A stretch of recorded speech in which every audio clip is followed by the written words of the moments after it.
Hello, everybody. I'm your host, Henry Galliot, and welcome back to Bring On the Entertainment. I have here with me a new friend of mine, Michael Kaye, founder of Renegade Pop Culture. How you doing, Michael? Doing pretty good. How's everything going? Going good. I just got out of bed and I realized I kind of like lost my wallet somewhere, so I'm trying to figure it out. But uh, that being said, I would love to get into your history there because like you've been in a lot of publications. So if you want to get into that, that'd be pretty cool. Um, yeah, so I've been part of the film fan community for at least like 6 years. Started just as a fan, just writing my own quick little reviews on Facebook. Then I got involved with the letterbox community. A lot of my friends um, pointed me in the direction of that website. Then from 2015 to 2018, I was one of the early writers for Geeks and Gamers, but my current project is something that I started with Kiona Tang. It's called RenegadePopCulture.com, Nice. That's pretty cool. and I am the host. I am the current host of uh, Tune, Tuned Up, along with my buddy Cameron Ward. And we Yeah, have we have other podcasts like the Free for All, which is basically just everything um, in the world of pop culture. that's pretty cool.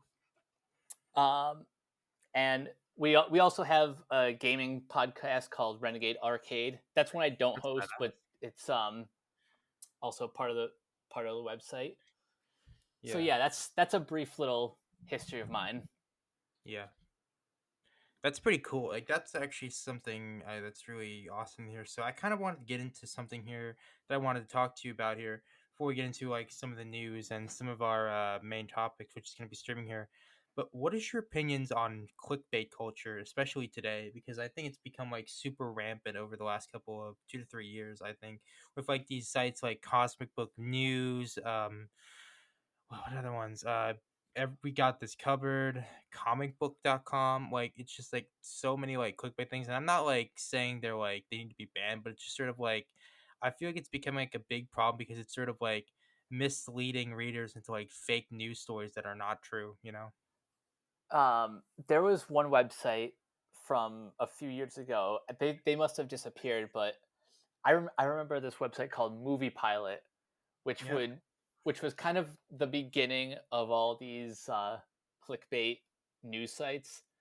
Yeah. Um, they're basically the precursor to We Got This Covered, and Yep. in terms of bad um, bad and misleading um, websites.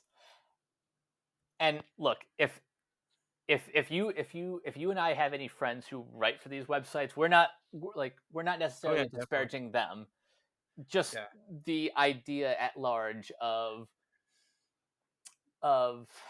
what I honestly consider irresponsible um, film journalism.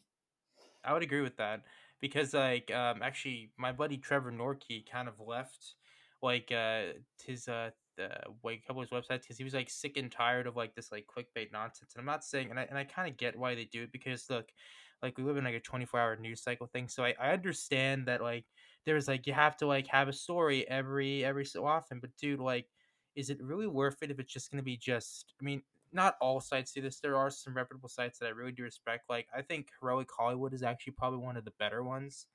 I mean, they post fan art stuff, but at least it's not just like clickbait. Oh, here's a new poster for Black Panther, and it's just a fan poster, and it's cool and all, but that's just like it's just sort of like clickbaiting people when they like get stuff. And here's a good example of that. I actually talked with Scott of this earlier was the whole like Martin Scorsese comments back in October. Like they kind of took a lot of them out of context and it just became this like giant like pool of just misleading garbage and it's just like these like really like and especially you can see it like celebrity comments as well. It's just like the context is like stripped of like all meaning. It's just like things there and it's just like does it mean anything at all? And Yeah, I think those are the ones that bug me the most. The ones where they take um, okay, let's say for example, Hero Hollywood takes um like a sound bite from um, let's say Ben Affleck's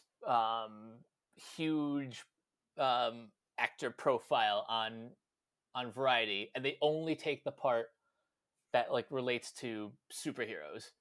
Yep. Like it, and it bugs me that those like clickbait articles get more views than the bigger article. I would agree with that. It's really hurt. It's really hard, kind of like sad to see. It's just I don't know. Like the thing about I think the reason why why movies why I think like the big movie stuff is kind of the way it is right now is because like we only give focus to like the superhero stuff and we don't like give any contact to like let's say okay wait do you know this movie coming out it's called Monster Hunters like starring like Micheal like that's like a big sci-fi movie that could definitely like get some like geek stuff but it doesn't get any clicks because nobody clicks on the stuff there and therefore kind of like fades into obscurity and I You'd just you'd feel kind of think bad about because of you'd yeah. think because of the Resident Evil franchise that'd get a little bit more traction. Yeah, but because it's more of like an IP thing now, it's just there's no like love for it, and it sucks. I mean, I'm not saying like, oh man, blockbusters are ruining cinema. No, that's a tired argument. But I do feel like we should like give attention to like those other ones as well. Like it's actually there's actually this other article the other day. It was from A.O. Scott. I mean, I disagree with him on a couple of things, but he was sort of talking about, now that like there's not a lot of big franchise films, we can give more like to like smaller films. So I think that'll probably get us into our other topic, which is like what are some good movies to stream this summer, like in your opinion? Then we'll probably go into the streaming wars and that'd be something to talk about, right? Yeah. Now I'll be honest. I'm a few months behind when it comes to live action films No worries. because my focus recently has been in the world of animation. But there is one, I guess you can call it a movie that everyone's been talking about um, since it dropped last weekend, and that is Disney Plus um, releasing a live recording of Hamilton. Oh, that was really good actually. Yeah, I think that's kind of or at least for the Independence Day weekend, that was like kind of the blockbuster of the summer, in my Yeah, opinion. definitely. Yeah, I would agree with that. That was actually a really good recording there. It's not the same as like seeing it in live action, but it was still a pretty good thing overall. It was just fun to watch. It was pretty fun. There's actually been some really good movies this summer that I've streamed, and two of them I think like one of them I actually watched yesterday, but the one that I was really impressed by was here's my top five. Onward. Oh, Onward is really good. It's a Probably really probably great. not probably not like quite top tier Pixar, um Yeah, but it's still a really like heartwarming story between two brothers, kind of yeah, like coming of age and really digging deep into yeah. their Absolutely. relationship. So yeah, It I enjoy that one too. Yeah, dude, it sucks that like getting into that thing. It sucks that like it bombed at the box office right before the COVID-19 thing, and like all these like articles saying, "Oh, Disney Pixar is fallen." Does that mean they're failing? And it's like, dude, like most of these people haven't even seen the movie. It's pathetic. But anyway, like broadcast bullshitters and stuff like that. But anyway, getting back to my list here, another one that I saw was the King of Staten Island, Judd Apatow film. I thought it was really good. Like I love Pete Davidson, like some of his smaller roles, but dude, this he really blew me away in this film. Like, I actually have a review on it on my Gallup Reviews channel. It was like pretty solid. I know like a lot of people haven't seen it yet, but gosh, it's a really fun summer film.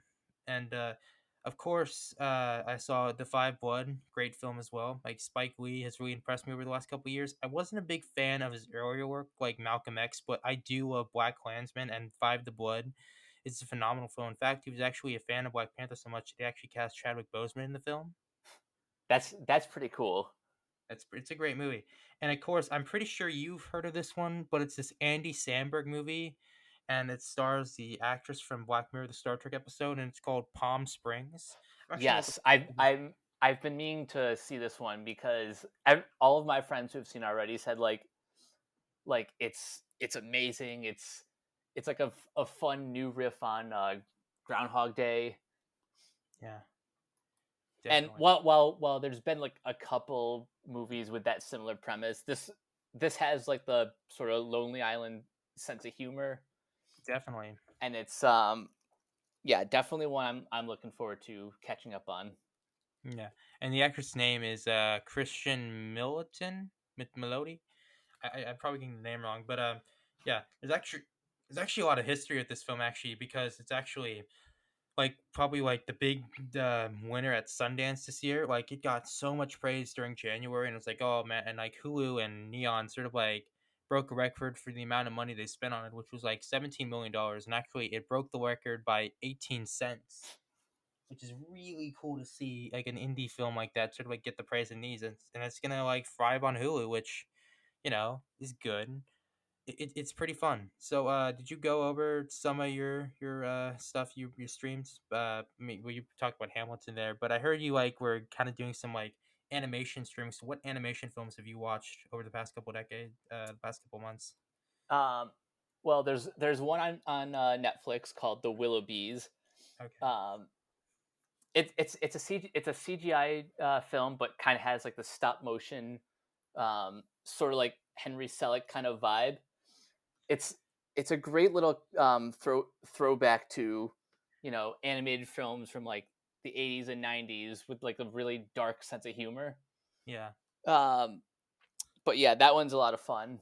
Um, I've been actually kind of focused more on television. All right. So some of the shows I've been streaming, um, one of them that I saw kind of recently was the new JG Quintel Oh, series, close Close enough. Enough. Oh yeah. How was it? It was nice. It was really it's weird to describe an adult animated series as delightful, but that's exactly that's exactly how I would describe this. Yeah.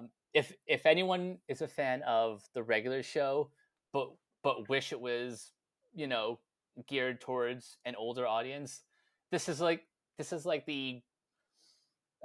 sort of the grounded version with like human characters, but they still get into um, bizarre antics. And Yeah. it's for an adult animated series, this is probably one of the best new series that I've seen in a while. Definitely. Yeah. Um, the other one on Netflix is Kipo and the Age of Wonder Beasts. Oh yeah, I've heard about that one. Yeah, this is a fun one from Studio Mir, the same guys who did Avatar: The Last Airbender, Legend of Korra, and Voltron. Really? Like the which Voltron? The 2011 Voltron or the No, 2016? the 2016. All right, that's cool. Yeah, so it has like that same sort of anime inspired animation. Mhm. Um, but yeah, this is a very fun show for all ages. Yeah, that's pretty cool.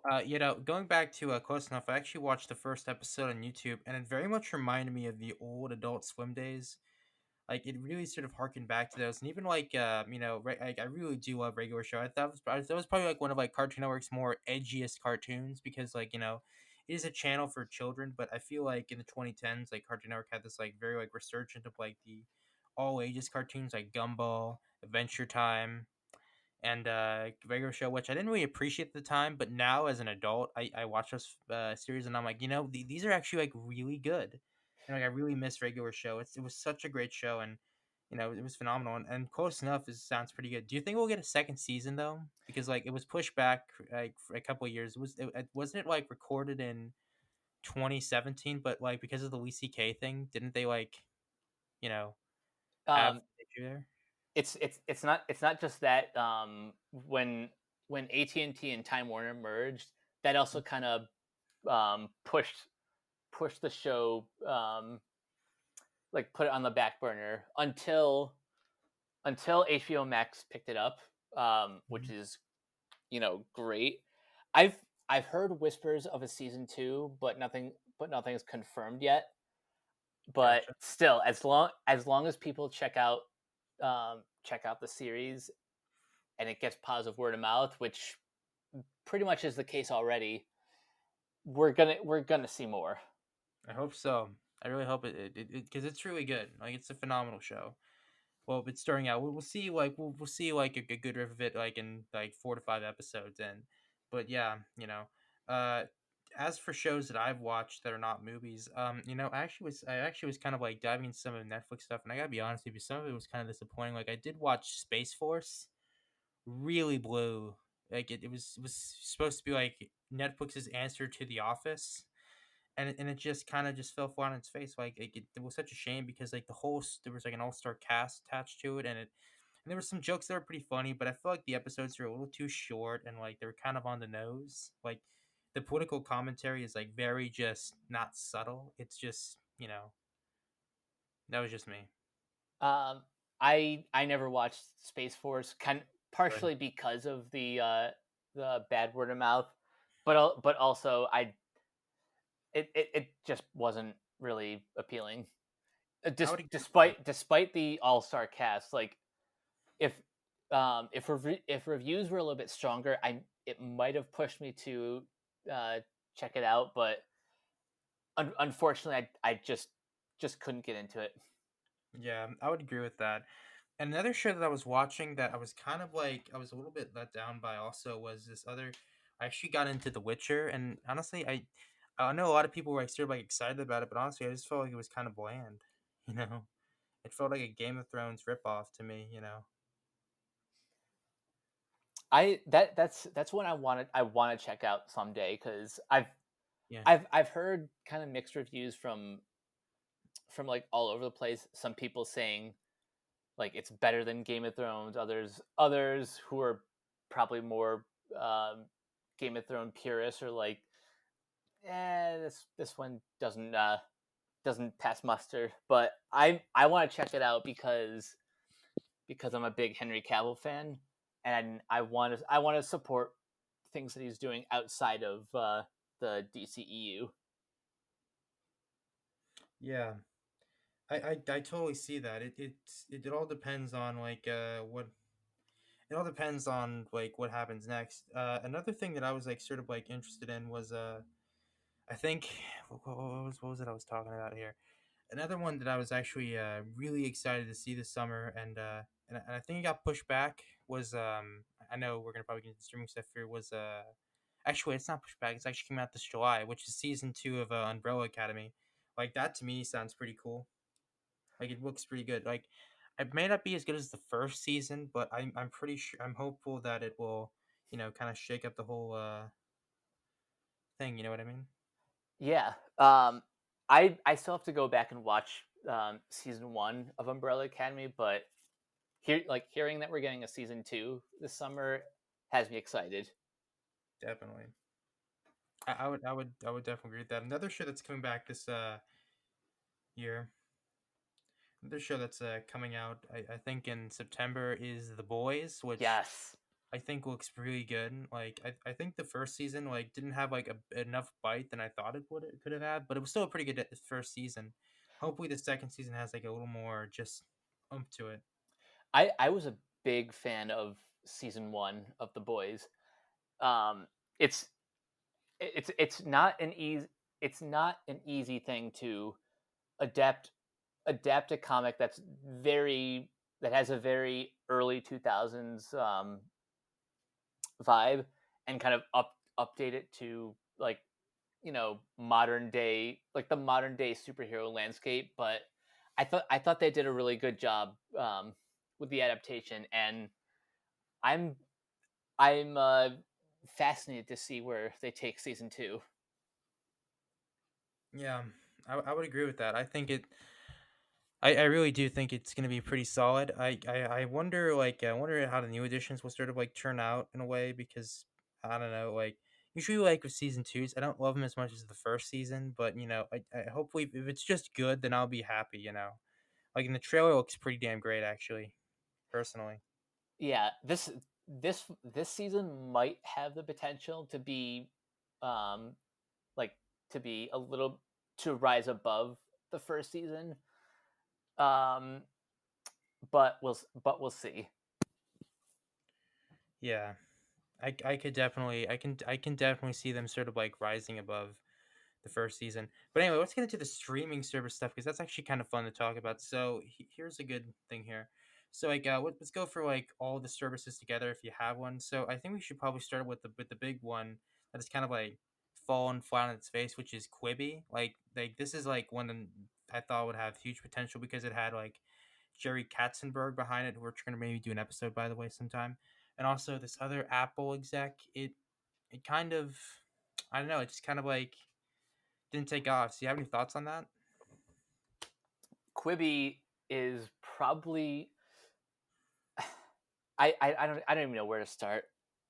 I, pretty much everything about Quibi, despite like some really great talent um, being involved creatively, like the concept as a whole was in my opinion dead on arrival. Yeah, Starting with the fact that this was only available on like on mobile devices, that was like a big mistake yeah, and really limits your audience. yeah. One sec. I actually gotta close the door here. Sorry about that, but yeah, actually, the concept I didn't think was actually that bad because if YouTube can make a streaming service, why can't like Libby? But of course, like ideas sound good as ideas, but like in concept, they may not always work there. So yeah, I would kind of, and it's such a shame because again, Jerry Katzenberg is like probably one of the like more interesting producers of the last decade, like of the last 2 decades. I mean, like he like did the whole renaissance of Disney. He also started DreamWorks. He's done like a lot of stuff here. Um, yeah, it's I I mean I have some personal feelings about Katzenberg, um, and in my opinion, um, I think the company has been better off um, without him, but we'll get into that another day. It for now, it's it's just kind of amazing watching him, you know, flounder after leaving both Disney and DreamWorks to the point where his name doesn't really inspire confidence in a product that he's behind. Yeah, it's was kind of disappointing there. But we'll probably move on to another one here, which is HBO Max, the new one that just launched. I think around a couple of weeks ago, back in late May, like May Yep. 31st. May 27th was when HBO Max Oh yeah, dropped. I actually thought it was like May 31st, but it was actually like a couple days before that, May 27th. It was actually like right before Space Force launched. So that was kind of that's why I got the numbers mixed up there, the dates mixed up because they're kind of close together. But yeah, I actually got it like a couple days ago, and it's actually like really good. I mean, some of the content like shuffles out like Netflix, but I still think like they have a good collection of stuff there. You know? Um, I have some nitpicks when it comes to HBO Max, but on the whole, the fact that they have um, I don't know about all of Turner Classic Movies library, but they have yeah the TCM library. They have all of or most of Studio Ghibli. Um, they have a great selection of Cartoon Network shows and Hanna Barbera stuff. Um, my problem with it is the things they don't have. Um, like some of their collections are a little incomplete. Like if you're a big Looney Tunes fan, you'll notice that there's like there's like chunks of shorts that are missing. Um, but like the way the Tom and Jerry shorts are organized is kind of a mess. Um, but yeah, outside of a few nitpicks, I think HBO Max has the potential to, you know, in the next like 2 or 3 years, um, be one of like the best um, services out there. Yeah, I also kind of feel bad for those with Amazon, like Amazon Fire Stick or Roku, because uh, to my knowledge, those are still not like HBO Max is still not available on those devices. yeah.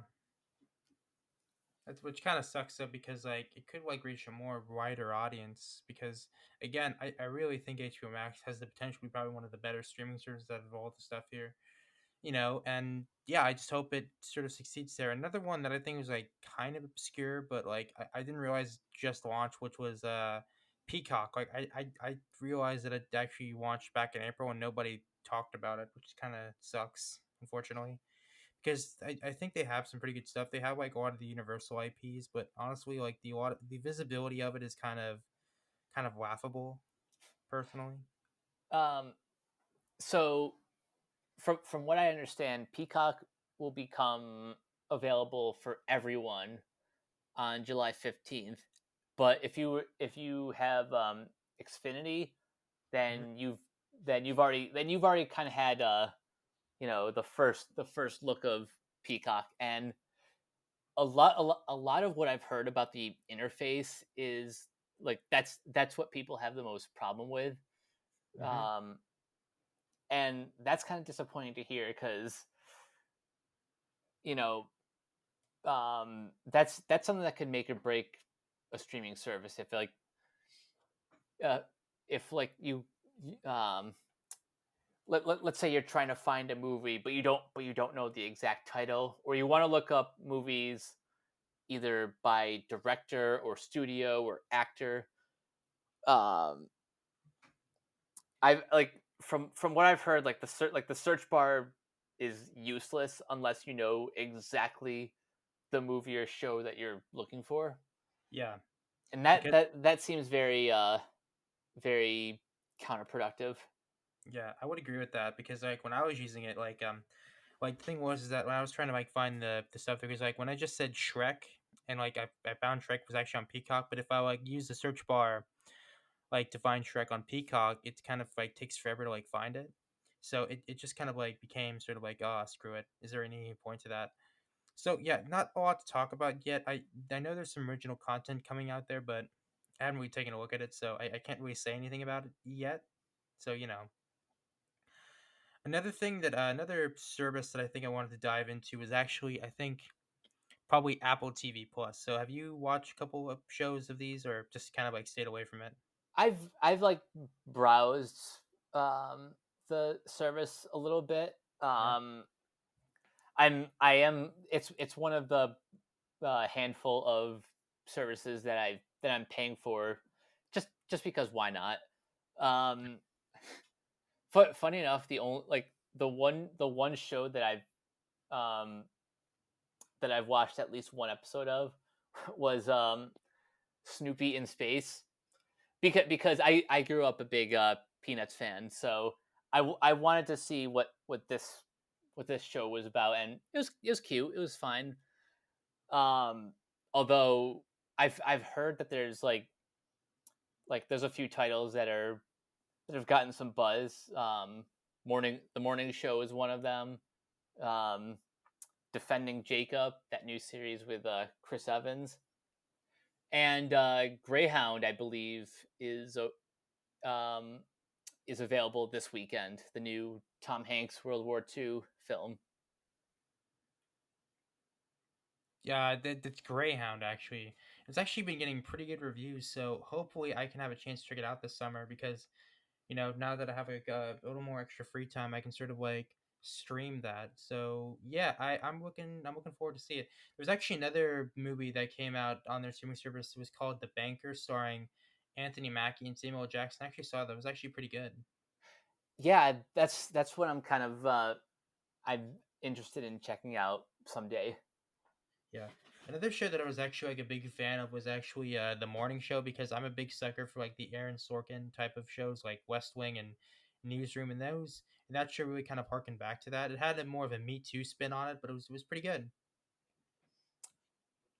Yeah, um I've heard like some mixed reviews on the show, but if if it's getting love from like major award circuits, then yeah, I think there's something worth it there. Yeah, and also like I think their like big tentpole show, which was C. The first episode I couldn't get through. It was like completely horrible. Oh, that's Jason Momoa's show. It was not very good personally. It just fell flat on its face. So I guess overall, Apple TV Plus is kind of a mixed bag. Yeah, I mean, it will probably get better over time because their like movies are pretty solid actually, and plus that whole Martin Scorsese getting a $200 million plus to make a movie, I think that's pretty cool. Which I gotta say this right now, like $200 million budget on any movie is like fucking ridiculous. That is like crazy to me. Like holy shit. Like wow. Like I agree. If um, I personally, I say that um, studios shouldn't really um, give a director more than 100 million tops. definitely. That's one of the problems I have with modern Hollywood, that they overspend way too much, and that kind of trickles down to the rise in ticket prices in like over the past like 10 years. Yeah, I would agree with that. That's like a really big problem.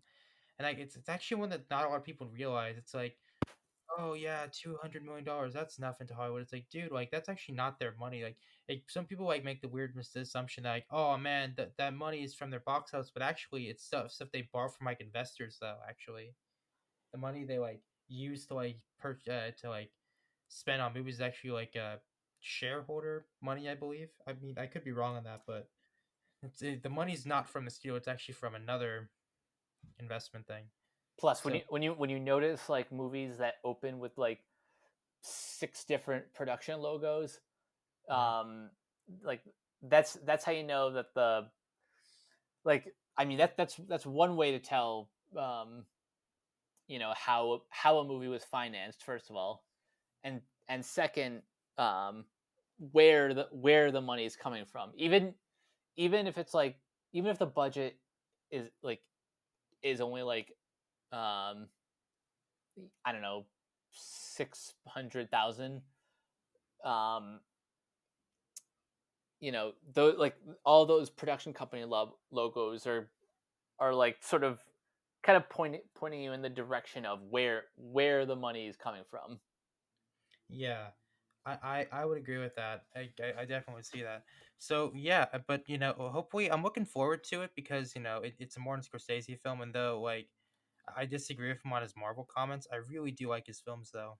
You know, Yeah, I mean his comments are whatever. what Like that whole Martin versus Marvel it was kind of bullshit. discussion has been beaten to death. Yeah, and The honestly, guy's earned the right to that criticize a multi-billion not only dollar that, franchise. I could totally agree with that. But honestly, like the whole like superhero discussion is kind of like tiresome, honestly, because it's just like I don't know, it's just been beat to death. And honestly, like when like there's like a lot of like hypocrisy when we're talking about superhero movies, in my opinion. Like I do agree that they're maybe taking over the market a little too much, but honestly, there's like other films that people can definitely go see along with them, so we can have all types of movies. And I don't know. I feel like if like the super movies went away, I don't think like this state of cinema would be like any better. In fact, I would call it even worse because nobody would go to the theaters anymore. Like if like the big budget blockbusters just went away, like then like most people like my mom will probably not go to the movie theaters ever again because like they have those tentpole movies that need to go that like force people to go to the movie theaters, so like in a way you kind of need those tentpole. It's like a necessary evil, you may not like them and you can most definitely hate them, but you kind of need them, right? It's sort of like your meds or your veggies. You may not like them, but you got to get them so you can get the steak, right? Yeah, I guess that's a pretty apt metaphor.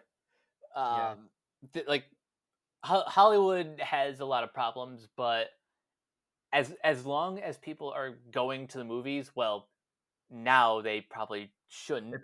probably wouldn't. But Yeah, that's a discussion for another day. that's true. Um, Hopefully.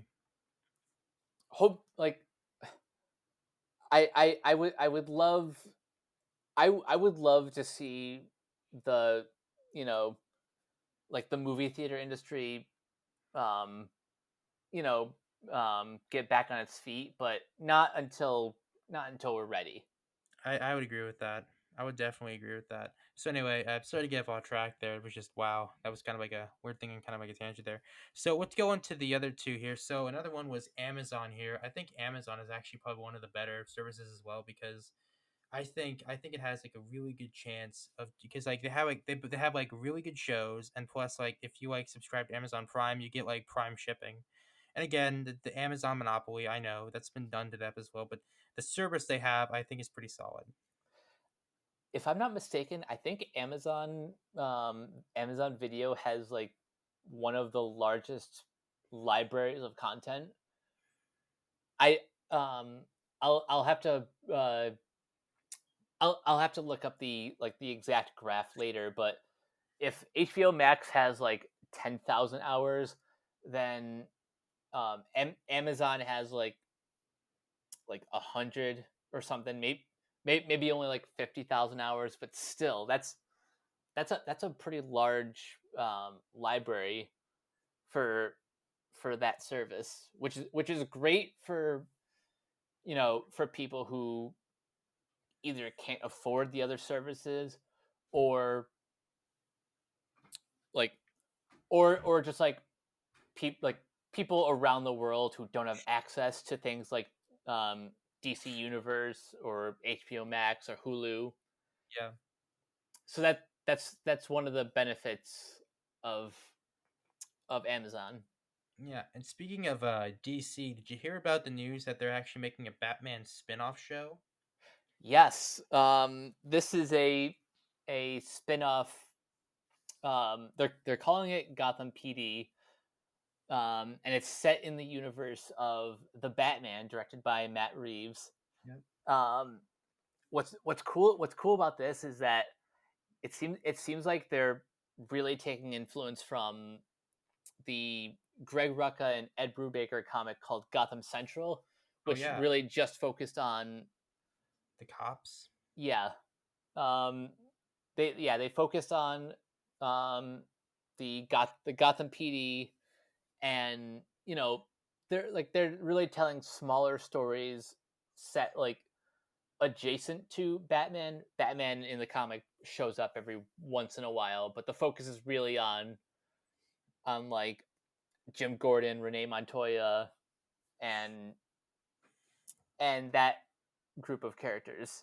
Yeah. So to see a TV procedural um, with Matt Reeves working with Terrence Winter, Oh yeah, dude. that's a pretty stellar team up. Yeah. I really think it's gonna be really solid. Yeah, honestly, like people like call me like a Marvel fanboy, and but then people critique superheroes. But I love both like so much, and I'm like a big comic book fan, so like I'm pretty excited to see this one here. I would say one thing I'd be a little bit careful about the show is because like especially with the riots happening because I have a political show like there's a big backlash to like police media right now. I mean, there's probably like they're probably gonna be fine, but I don't know like I'm just like kind of worried this show is gonna come under fire because oh look at this they're sort of glorifying the police and stuff like that. But maybe it could be nothing. I don't know because they It's a very fine line to walk. Even Brooklyn Nine is completely retooling their next season because of the riots, because of Black Lives Matter. yeah Um, like they they understand that time times have changed, and um, yeah like our perception of the police has been a little shifted. yeah. Yeah. But I'm looking forward to the show, and I'm really looking forward to the Batman. Actually, two of my most anticipated movies of 2021 are Spider-Man 3 and the Batman. Because actually, I know I'm gonna get some hate for this, but I absolutely love the Tom Holland Spider-Man. I mean, I'm it's neck and neck between Andrew Garfield or Tom Holland to me, or but that's just my opinion. But I'll get into that in the Disney Plus thing later here. So, moving on to another thing we were talking about is there's one more streaming service here. What was it about here? Oh, yeah, I Disney Plus, I think. So, did you have Disney Plus? I Yep. Cool. I actually I got in way early back when they were doing like this for like if you're a D23 member, Yeah, you get Disney Plus um for I think you can pay for like 3 years of Disney Plus for like like a reduced price.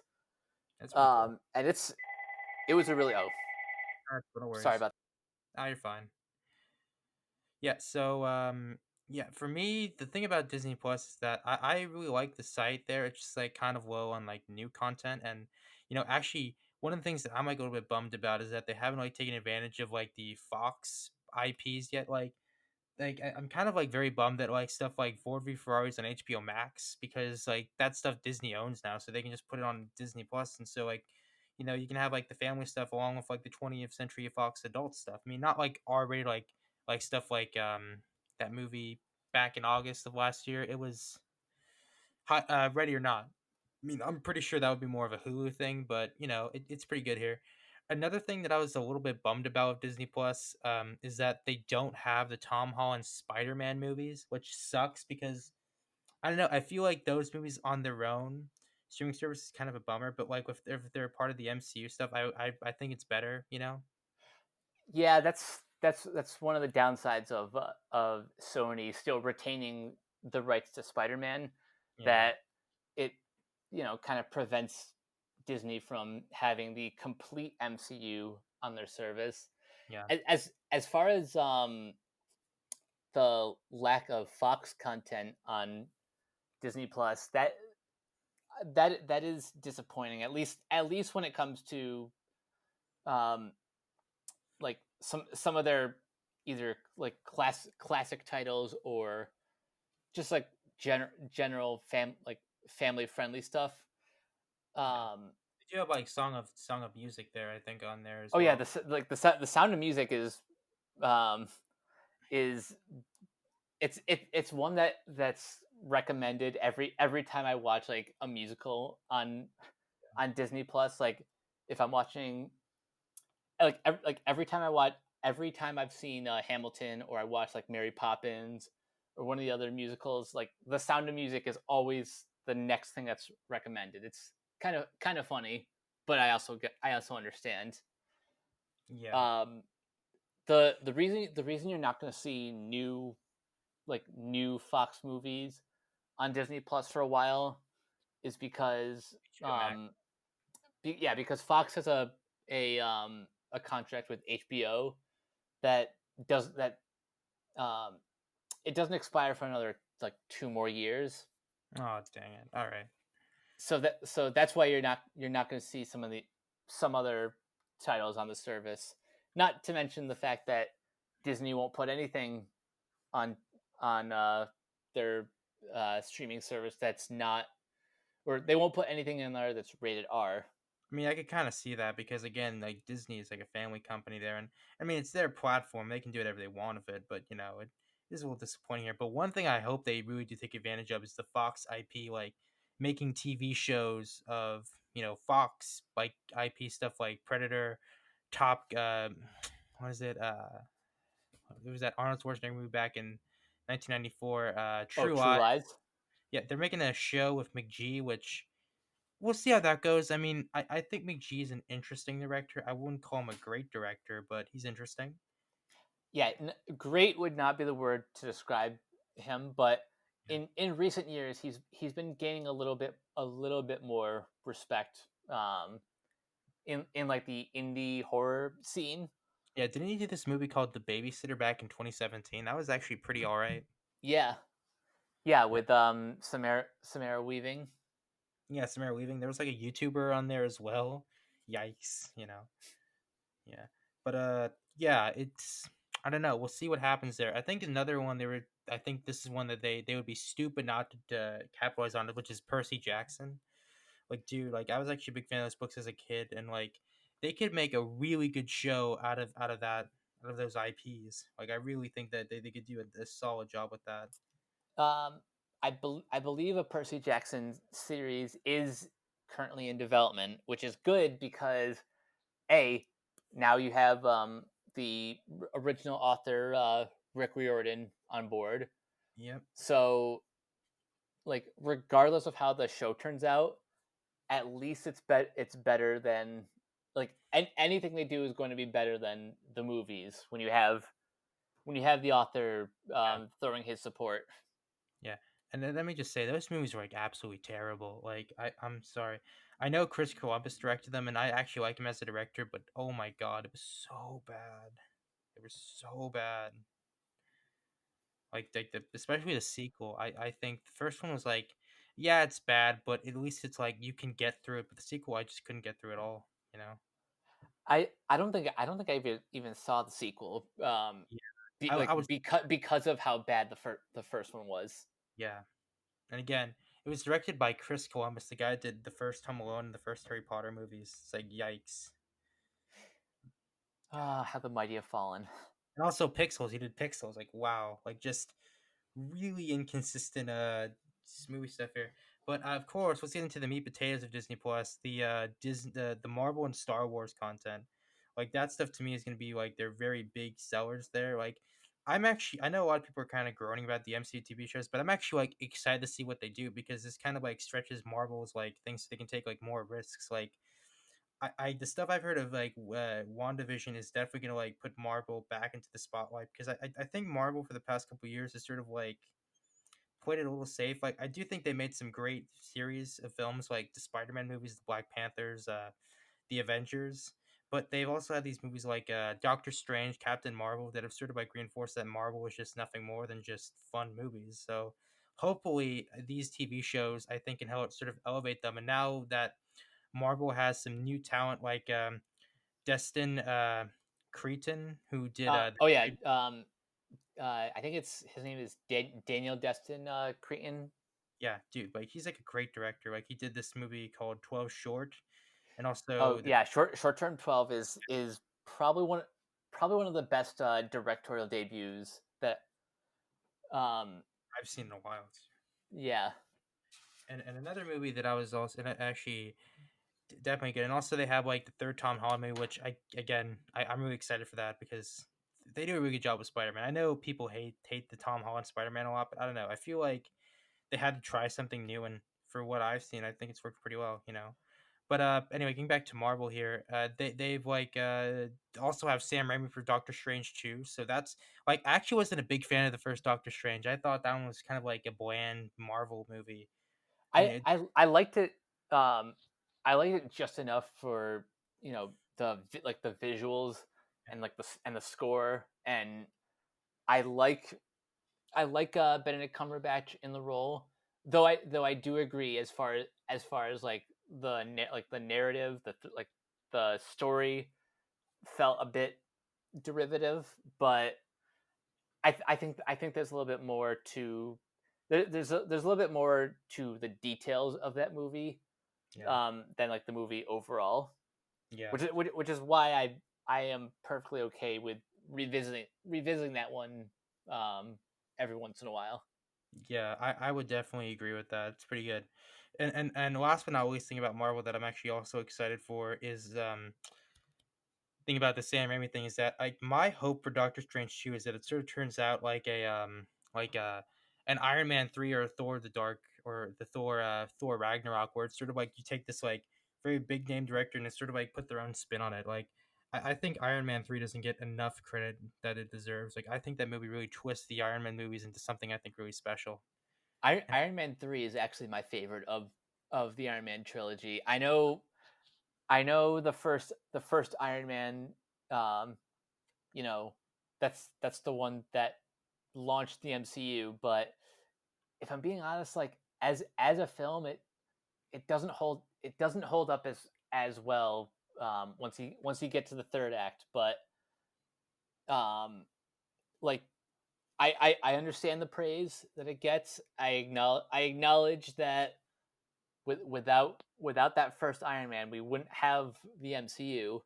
Yep. It's just the one that I care the least to revisit.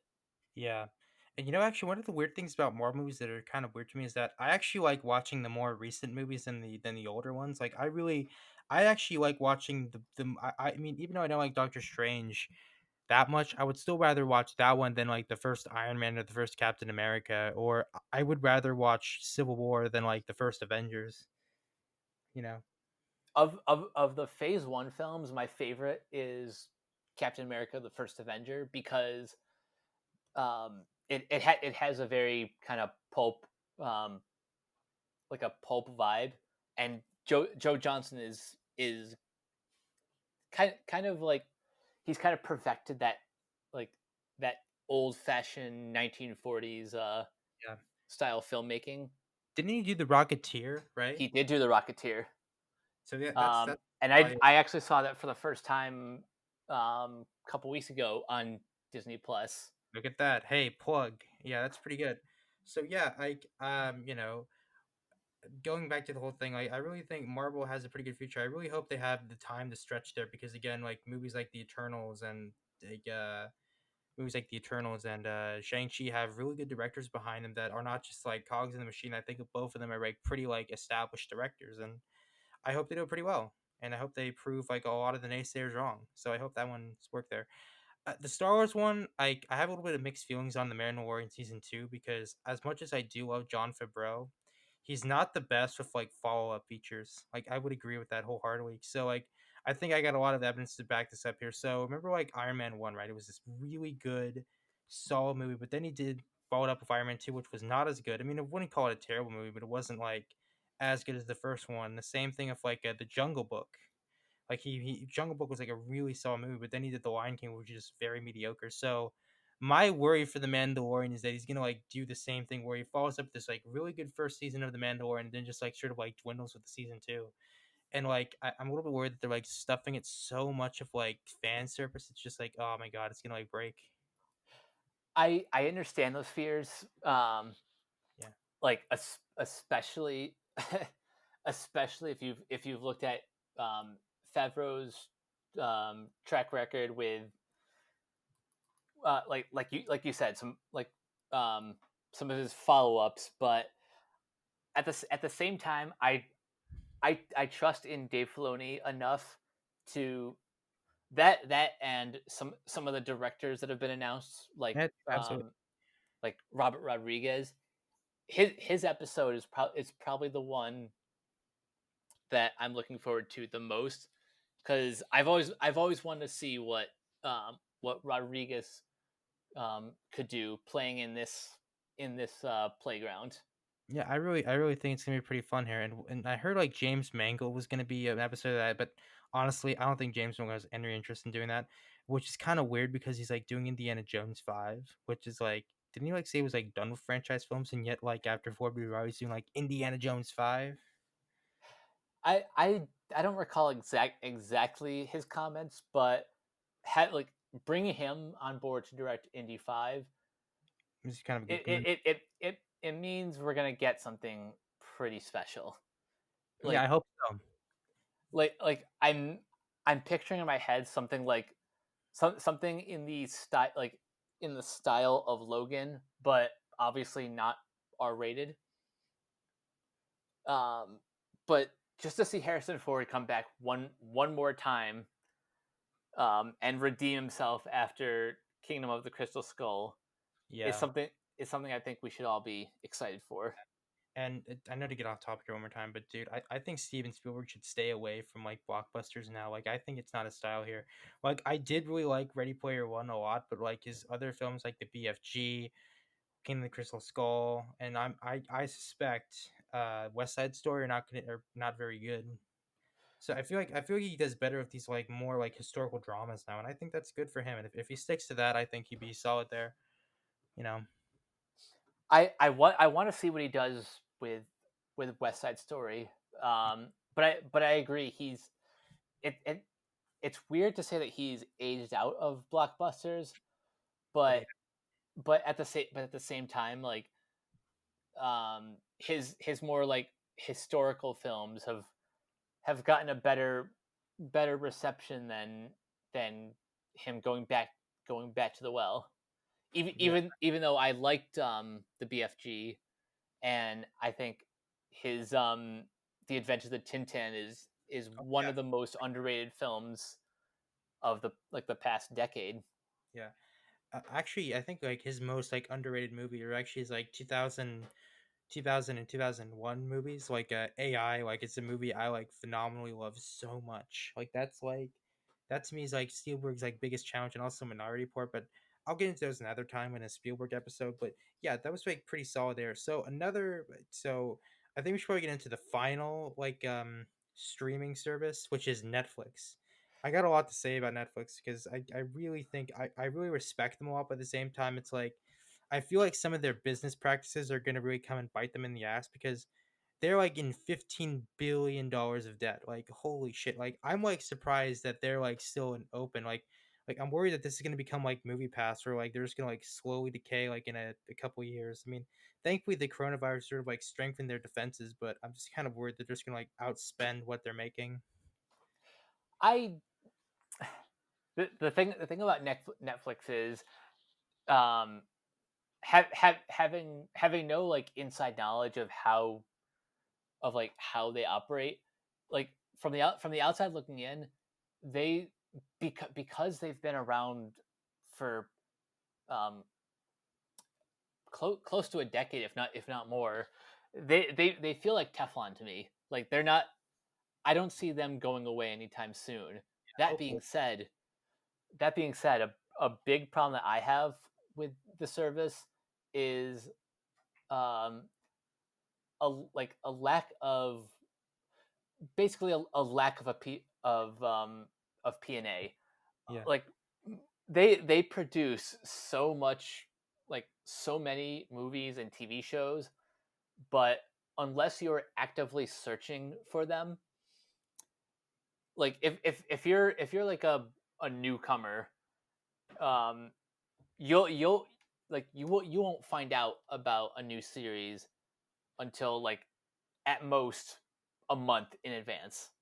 Yeah, that's the thing. That's the thing I'm kind of like very worried about them because like the thing about I think this is kind of true about Umbrella Academy. It's like they should have like put out a trailer like maybe like back in like early June, not like just like a couple weeks before because now people are saying because like again Umbrella Academy was like a huge hit for Netflix. It's the hit they need because now that Stranger Things is like coming to like its final season, like I feel like they need like more like big hitters like The Witcher, Umbrella Academy, uh like they really need those. And like I was again I hate to go back to Space Force, but man, i i i, I think that one was like a big like was like a big hit to them because again like The Office is like still like their most like watched show, unfortunately. And so like it sucks that like their like answer to that just kind of like fell flat on its face. So I think they'll be fine, but it's just yikes. um the other problem that I have with Netflix is it almost seems like they don't quite have their own identity. Yeah. um Although on the flip side, um they they they all they're good when it comes to rescuing project like certain projects from obscurity. Yeah. um like say what you will about the Irishman, Yeah. at like That was at least be glad that that a studio like Netflix is willing to put forth the money, um to give, you know, to give Scorsese like the ability to, you know, tell the story that he's wanted to tell for like 20 years. Yeah, and like I really do like I that's the thing I actually do really like about Netflix is that they sort of like take these like big risks. Again, I feel like the $200 million thing is kind of pushing it a little bit for me personally, but like again, like it's still nice to have like Netflix and Amazon, Apple being like the big like these other three big things against Warner Brothers, Disney, Universal. So I feel like we have what we're kind of getting back. Like even though like studios like 20th Century Fox and Paramount are probably gonna go bye bye, like we'll still have like Amazon and Apple and Netflix sort of like pick up the slack. So Yeah, it looks the Hollywood landscape is rapidly changing. Like each passing day, it's crazy. you know. But honestly, I think it will maybe turn out okay in the end. I think. I mean, yeah, there will be like these shifts here, but I still think it will be fine. I mean, Hollywood's gone for like a lot of shifts in the past, and I don't think this is going to be any different. I think it will look very different, but I think it will be fine. I think. And maybe this will be a call for them to sort of like scale back the budgets of like a lot of these like bigger budget movies. Not to say get rid of them, because again, as I said before, you really do need those IP films to pay for everything else. I know the starving artists don't like me to hear that, but it's true. Like you need those Avengers films so people can go to the theater and hey, if they see a trailer for like something like Ad Astra or Ford v Ferrari, which are owned by Disney, they'll say, "Oh, hey, I'll maybe go check out that thing September or November," and turns out they do, and that's happened a lot of times. I mean, I know it doesn't happen every time, but for the most part, people that I know who aren't into movies, that's how like they go see these smaller movies. When they go see movies like Fast and Furious and Jurassic World, they tend to see trailers for like these like small movies, saying, "Hey, I want to go check that out." And yeah, that's how it works. For me at least. Um, it's all about a balance. Mm, Um, to keep Hollywood alive, you need both to coexist, the big blockbusters and the smaller indies. definitely, yeah. And hey, people should go see both. Not to plug, but I'm plugging right here. You know, so I'm gonna leave you off with so we're gonna probably end this episode okay, how am I saying this? We're gonna end this episode here in a couple of minutes here, so I want to ask some recommendations of stuff you would like give to the audience, like what stuff they should watch this weekend or this summer, in your opinion. What do you think they should watch? Um, as far as recommendations go, Yep. honestly, just I don't really have any specific examples, but just go back and cross off any movie on your watch list um that Yeah, you've never seen before. Like definitely.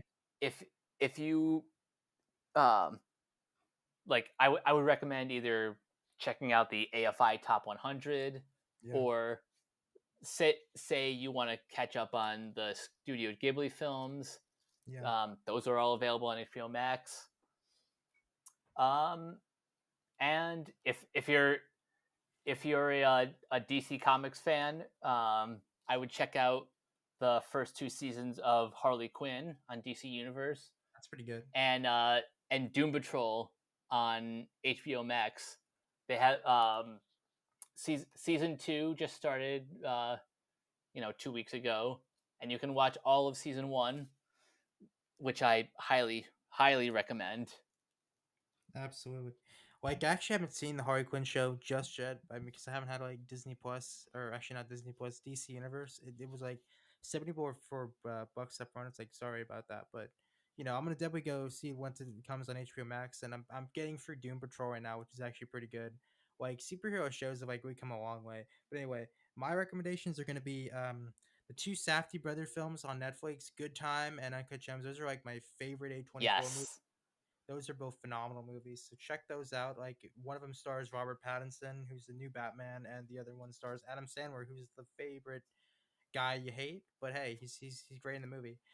Another one that I would definitely check out is The Five Bloods, phenomenal movie. And of course, King of Staten Island. You should probably wait a couple more months once it becomes a bit cheaper to purchase, because it's still $22, which is really fucking ridiculous when you think about it. But and of course, I think another great one is the indie darling of the summer, which is Palm Springs. Like that movie is so freaking good. I really like it. So yeah, those are my list here. And thank you for coming on, by the way, Michael. This is a really great talk, and I hope this kind of opens some more discussion in film culture. Yeah. Thanks for having me. This was a lot of fun. Okay, so where can people find you again? You can find me on Twitter and Instagram at Captain K42. You can read all my quick thought reviews on letterbox.com/Coach K42, and check me out on renegadepopculture.com. I am the co-host of Tuned Up, my animation podcast with Cameron Ward, and check me out on all the various Facebook groups just at my name. Definitely. I will definitely put all those things in the link in the description below. And thank you everybody for watching and have a good one, all right? Keep watching vids. Goodbye. Peace.